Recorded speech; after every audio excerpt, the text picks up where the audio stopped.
Hey students, let's take a look at the rubric so you can see exactly how you can kick this project's booty. All right, students, let's get into the rubric for Magic Realism 101.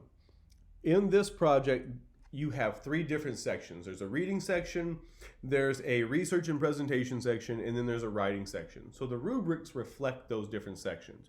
And I won't read everything to you since you can read it yourself. There's a link to this rubric underneath the video. There's also a link on the calendar. I do want to highlight a couple of things, though, that I feel like are important to point out. The first one is that in Standard 1, you're using evidence to support your analysis of a text, and that's really important because when you make a claim, you want to back that up with some sort of evidence or support. The second standard is about your ability to identify and analyze themes, and the part I want to point out is that they've stuck this little tiny standard about providing an objective summary of the text in here, and the word objective just means that it's fact-based. The opposite of this word is subjective, which means it has your opinions in it. So remember, objective is fact-based. The last standard in the reading section is about an author's choices. So think about like your favorite movies or stories, and think if the author or writer had just made a little bit of a different choice with the main character, how that would change the entire story.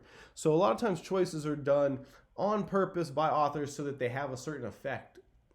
All right, moving on. The second section of the project is a presentation. You're going to do some research and then present it. So you're, again, finding evidence to back up what you're going to present, and then you're going to keep your audience in mind. This is an important step that a lot of times we kind of forget to do when we're compiling all of our evidence and our materials that we want to present. Think about how your audience is going to interpret it. Think about how they're going to be able to engage with your presentation. So, moving on, writing standard 7 is about conducting research, and so you're already conducting this little research project, but try to come up with a question yourself for what your research can include in terms of the magic realism here. All right, moving on to the writing. So this one is writing standard 2, and you'll notice that it has 2A, 2B, 2C, 2D, all the way down to 2F. All of these little tiny standards actually make up one standard called writing standard 2. And so down here you'll see that I have a space for the average of the sections for writing standard 2A through F.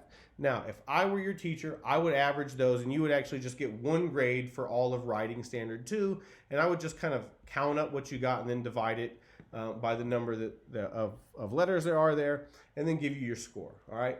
So that's me. Your teacher can do it however they want to. I do want to point out right here in writing standard 2, C, this is about the flow of your writing. You're supposed to create transitions and use sentence structures that help your reader kind of flow from one idea and thought to the next. And that's what this standard is about. So when you're reading or proofreading your work, proofread it out loud. English is meant to be spoken aloud. So if you hear something that sounds weird, it's weird and you need to fix it. All right, that's my soapbox moment on that one.